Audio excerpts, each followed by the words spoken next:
मसूरी में रिस्पना नदी के उद्गम क्षेत्र का उत्तराखंड जल संस्थान के अधिकारियों ने निरीक्षण किया। इस दौरान अधिकारियों ने मौसी फॉल जाकर व्यवस्थाओं का जायजा लिया। रिस्पना नदी के उद्गम क्षेत्र में प्राकृतिक जल स्रोत का पानी निकलता है और विगत दिनों रिस्पना नदी के उद्गम क्षेत्र में सीवर बहने की शिकायतों के बाद उच्च अधिकारियों की ओर से इस क्षेत्र की जाँच के बाद रिपोर्ट पेश करने को कहा, जिसके बाद आज अधिकारियों की ओर से यहाँ का निरीक्षण किया गया। इसके साथ ही आसपास के स्कूल और होटल में जाकर STP और सीवर लाइनों की जाँच भी की गई।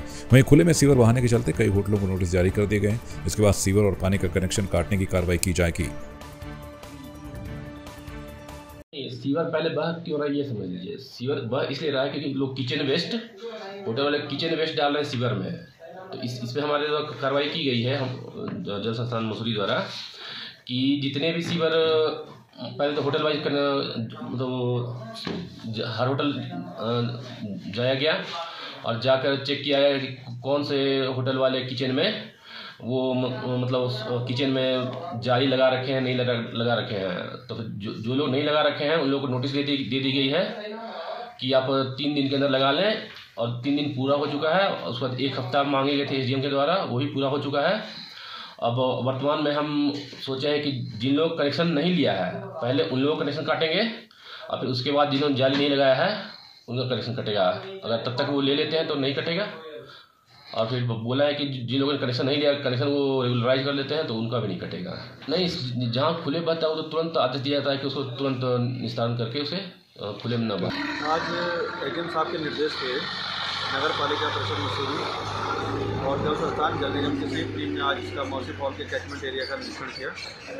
तो आज तो हमें बायोमीथेन प्लांट भी हमने देखा, वहाँ पर भी ऐसा कोई कमी हमें नज़र नहीं आई। जल निगम द्वारा जो संचालित STP है उसको भी हमने देखा, उसका ट्रीटेड वाटर भी देखा। और इसके अलावा इसके मौसी फॉल के कैचमेंट में एरिया में जो भी होटल रेस्टोरेंट इत्यादि पड़ते हैं उनका भी हमने सेफ्टी टैंक इत्यादि इनका निरीक्षण किया। तो उनमें भी आज तो कोई कमी पाई नहीं गई कहीं पर। अभी हम लोग वुडस्टॉक स्कूल गए थे, वुडस्टॉक स्कूल का भी हमने जितने भी उनके सेफ्टी टैंक्स हैं उन सब का निरीक्षण किया है। उनका STP भी निर्मित है, वो अभी प्रॉपर चल रहा था, उसको भी हमने निरीक्षण किया। मसूरी में हिमसुरभि अरोमा म्यूजियम में पारंपरिक भारतीय इत्र में अरंडी की सुगंध और आगे बढ़ने का एक स्थायी तरीका विषय पर सम्मेलन आयोजित किया गया। सम्मेलन में वक्ताओं ने वनों के पौधों से इत्र बनाने और इससे रोजगार सृजन पर अपने विचार व्यक्त किए। लाइब्रेरी स्थित हिमसुरभि अरोमा म्यूजियम में आयोजित सम्मेलन में FRI के वैज्ञानिक और GBPD के अध्यक्ष VK वार्ष्णेय ने कहा कि उत्तराखंड के वनों में इत्र बनाने की अपार संभावना है। यहाँ पर बहुत सारे हर्ब्स, स्पाइस, सुगंधित वुड्स हैं जिससे इत्र बनाया जा सकता है। हाँ, ये जो आज सेमिनार है, ये जो मैडम प्रोफेसर ज्योति मारवा जी ने ये शुरू किया है, इंटरनेशनल सेमिनार है। और उन्होंने आज अपना हिमसुरभि जो म्यूज़ियम है वो एरोमेटिक म्यूज़ियम, एरोमा म्यूज़ियम जो बनाया है, ये एक बेसिकली एजुकेशनल और रिसर्च एक्टिविटी है। एजुकेशनल में इसलिए कहूँगा, यहाँ दूर दूर से पार्टिसिपेंट्स आए हैं। वो लोग एरोमा म्यूज़ियम के बारे में जानेंगे, वो एरोमा के बारे में जानेंगे, वो जानेंगे कि उत्तराखंड में क्या पोटेंशियल है, कैसे कैसे, और वो अपने अपने क्षेत्रों में भी इस पोटेंशियल को यूज़ कर सकते हैं। तो ये बहुत ही एजुकेशनल एक्टिविटी है। और साथ में जो पार्टिसिपेंट्स आए हैं वो विभिन्न, वो दे आर डिफरेंट एक्सपर्ट्स। वो केमिस्ट्री से भी हैं, वो एग्रोनॉमी से भी हैं, वो बॉटनी से भी हैं, वो एरोमा इंडस्ट्री के भी लोग हैं इसमें।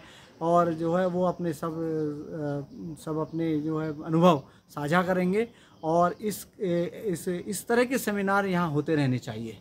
इस तरह के सेमिनार से एक तो जागरूकता बढ़ती है और आपके इसके माध्यम से ये भी होगा, जब आप इसको ब्रॉडकास्ट करेंगे तो ये जागरूकता बढ़ेगी लोगों के बीच में। और ये आज नहीं तो कल इत्र जो है बहुत अच्छा सुनहरा भविष्य है अपने उत्तराखंड के लिए। हम एसेंशियल ऑयल पे तो काम करते ही हैं। उत्तराखंड का एसेंशियल ऑयल भी आप देखिए, गुलाब जल है कितना जाता है, यहाँ डमस्क रोज़ भी बहुत होता है, यहाँ कई तरह के एरोमेटिक प्लांट्स जितने एसेंशियल ऑयल निकलता है। तो इसलिए इत्र का जो बनाना है उसको हमको प्रमोट करना चाहिए, जिससे यहाँ के लोगों को रोज़गार भी मिले और हमारे देश का, हमारे प्रदेश का ग्लोबल मार्केट में हमारी एंट्री भी हो और हमारा जो है कंट्रीब्यूशन भी हो। ये हमारा मकसद है जो हमने 5 साल में इतना काम किया है मेडिसिनल एरोमेटिक प्लांट्स में, इसको हमने शोकेस किया है एक म्यूज़ियम में। उस म्यूज़ियम का नाम है हिमसुरभि अरोमा म्यूज़ियम। एक चीज़ जो हमने सोची है कि हमको फॉरेस्ट से जो मिलता है, जो अरोमाज मिलते हैं, जो फ्रेग्रेंस मिलता है, जो फ्लेवर्स मिलते हैं, उसको हमेशा हम लोग अंडरमाइन करते हैं और फॉरेस्ट की हमेशा निगलेक्ट रहती है। तो हमने ये सब कंबाइन करके ये थॉट प्रोसेस रखा कि जो हमको जंगलों से मिलता है, जो असीम तरह की चीज़ें मिलती हैं कि हर सीज़न के चेंज में आपको कुछ ना कुछ मिलेगा। उसको अगर हम लोगों तक पहुंचा सकें और उससे हम कुछ वैल्यू एडिशन करके अतर बना सकें, क्योंकि अतर बनाना, इत्र जिसको बोलते हैं, ये हम लोग की ट्रेडिशनल परफ्यूमरी है और ये एक जो हेरिटेज है ये धीरे धीरे हम खोते जा रहे हैं। तो हमने इसको अतर बनाना और हमारे जो एक जान पहचान के हमारे एक्वेंटेंस हैं कन्नौज के धीरेन्द्र मोहन जी, धीरेन्द्र दोबी जी, इनको हमने बुलाया कि भाई तुम सिखाओ कि ये क्या अत्र होता है। इसमें मशीनरी जो लगती है एकदम हल्की मशीनरी लगती है। पहाड़ जो होते हैं वो एकदम फ्रेजाइल हैं और पहाड़ में हम जो है इस तरह की मशीनरी नहीं लगा सकते जो पहाड़ों को नुकसान दे। फॉरेस्ट में आग लगती है उसको हम प्रिवेंट करें। तो इस सब चीज़ों को मिला के हमने सोचा कि अगर हम ये कॉन्सेप्ट अपने हिम सुरभि म्यूज़ियम के थ्रू, अरोमा म्यूज़ियम के थ्रू परफ्यूमरी का कॉन्सेप्ट हम रूरल उत्तराखंड में गढ़वाल से स्टार्ट करके दूसरे पार्ट्स तक हम ये मैसेज ले जाएं, तो एक हम आजीविका का भी तरीका लोगों को सिखा सकते हैं जो घर घर में हम लगा सकते हैं। पौड़ी जनपद के श्रीनगर शहर में नरभक्षी गुलदार का आतंक बना हुआ है। इसी बीच वन विभाग के लगाए गए पिंजरे में एक गुलदार कैद हो गया। इसके साथ ही शहर वासियों ने राहत की सांस ली। बीते कुछ दिनों से शहर में गुलदार का आतंक बना हुआ था। इस दौरान गुलदार ने 2 बच्चों को भी अपना निवाला बनाया था। तब से लोग डर के साए में जी रहे थे। वहीं वन विभाग ने गुलदार को पकड़ने के लिए क्षेत्र में पिंजरे लगाए हुए थे, जिसके बाद श्रीनगर ग्लास हाउस वाली रोड के पास लगाए गए पिंजरे में गुलदार कैद हो गया। जहाँ पे भी जो घटनाएं हुई है तो इसके आसपास जो है पूरे हमारे जो है 15 लोगों की टीम जो है गश्त कर रही है और जो लोगों को जो है हमारे स्टाफ को जो भी स्थिति दिखेगी वहाँ पे उसके अनुसार जो है उच्च स्तर पर सूचित किया जाता है और हम लोग भी उसी तरह से सतर्क हैं कि गुलदार की दिखाई दी तो मतलब जो है वो सूचना तुरंत ऊपर पहुँचा जाएगी। इसके लिए हमने ट्रैप कैमरे भी लगा रखे हैं। ट्रैप कैमरे में भी जो नजर आएगा तो वो जो है क्लियर हो जाएगा। तो जनता से तो यही अपील कर सकते हैं हम कि मतलब जब भी जाएँ सामूहिक रूप से जाएँ और सामूहिक रूप से किसी प्रकार की वो नहीं। जंगल की तरफ तो आजकल जब भी स्थिति खराब है जंगल जाने के लिए तो मना ही करूँगा, लेकिन मतलब जो है लोग जब भी जाएं तो समूह में जाएं। इसमें जनता का हमें पूर्ण सहयोग है और जनता के कारण ही जो है हमें ये जो पकड़ने में इसको जो है वो मिला है, क्योंकि लोगों ने बिल्कुल जो है रोड पे जो है आना जाना बंद कर दिया था, जिससे कि जो है गुलदार को जो है अपना जो है खुला क्षेत्र दिख के जो है वो पिंजरे के अंदर कैद हो गया। आज सुबह 5 बजे टीम को सूचना मिली कि जो डांग क्षेत्र है जहाँ सूरज की शुक्रवार को घटना हुई थी उससे 100 मीटर ऊपर जो हम लोगों ने पिंजरा लगाया था उसमें एक गुलदार ट्रैप हुआ है। टीम तुरंत मौके पर पहुंची और उसमें एक गुलदार जिसकी उम्र लगभग 6 साल है और उसका लिंग नर है वो उसमें फंस गया है। तो उसको जो है हम लोग यहाँ पौड़ी रेंज नागदेव लेके आए हैं। पशु चिकित्सा अधिकारी द्वारा जो उसका परीक्षण किया गया उसमें गुलदार स्वस्थ पाया गया है। संभवतः यह वही गुलदार है क्योंकि उसी गुलदार की एक टेरिटरी होती है और उसी क्षेत्र में उसी स्पॉट पर ये गुलदार को हम लोगों ने पकड़ा है। सोमवार को जो दूसरी घटना हुई थी जिसमें अधीरा को सीवियरली इंजोर किया था लेपर्ड ने श्रीकोट में, उसको मद्देनजर रखते हुए हम लोग ये जो हमारा ऑपरेशन है इसको कंटिन्यू रखेंगे। अभी भी पिंजरे जो है क्षेत्र में लगे रहेंगे, हमारी निगरानी लगी रहेंगी, ड्रोन टीम, ट्रैंकुलाइजिंग टीम क्षेत्र में लगे रहेंगी। हल्द्वानी शहर के सबसे चर्चित करोड़पति ठेकेदार धनंजय गिरी को पुलिस ने गिरफ्तार कर लिया है। लंबे समय से चेक बाउंस के मामले में फरार चल रहे धनंजय गिरी को पुलिस और एसओजी की टीम ने हल्द्वानी के ऊंचा पुल क्षेत्र से गिरफ्तार किया है। बताया जा रहा है कि शहर के कई बड़े सफेदपोश अधिकारियों से भी धनंजय का लेन देन है। एसएसपी प्रहलाद मीणा के निर्देश के बाद पुलिस ने धनंजय की गिरफ्तारी की।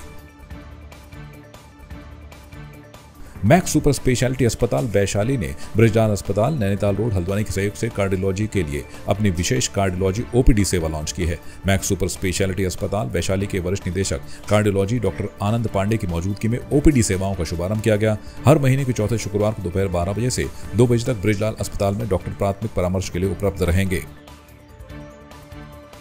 प्रेस कॉन्फ्रेंस में हल्द्वानी में आने का रीज़न था कि मैं जो एक्सपर्टाइज़ हम लोग दिल्ली में प्रैक्टिस करते हैं उसको हम यहाँ पे किस तरीके से मरीजों तक पहुँचाएँ, और आपका एक ज़रिया मीडिया बहुत इम्पॉर्टेंट है जिससे हम लोगों से जुड़ सकते हैं। मैं यहाँ पे महीने में एक बार आऊँगा और जो भी अपनी एक्सपर्ट ओपिनियन है, जो भी मेरी बेस्ट नॉलेज होगी उससे उनको गाइड करेंगे कि उनकी हार्ट हेल्थ के लिए एंड ओवरऑल वेलनेस के लिए what is best for them. इसीलिए मैं आज यहाँ आया हूँ प्रेस कॉन्फ्रेंस में।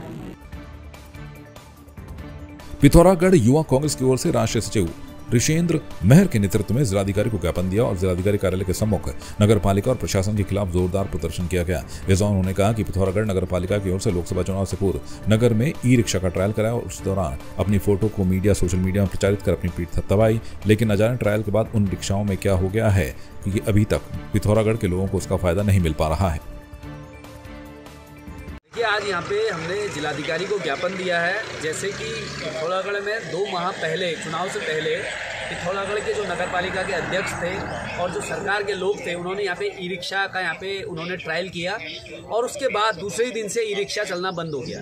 हम कहना चाहते हैं कि सरकारी जो धन है या जनता का जो धन है उससे ई रिक्शा लाया गया, बजट पास किया गया और बुजुर्गों को, महिलाओं को, युवाओं को या बच्चों को उससे सुविधा मिलेगी करके वो सुचारू करने की बात कही गई, लेकिन उस ई रिक्शा को अभी कमरे में बंद किया गया है, जो सरकारी धन का और जनता के धन का दुरुपयोग है। हम कहना चाहते हैं कि नगर पालिका जल्द से जल्द, प्रशासन जल्द से जल्द ई रिक्शा का संचालन करे ताकि बुजुर्गों को, महिलाओं को और बच्चों को सुविधाएं मिल सके।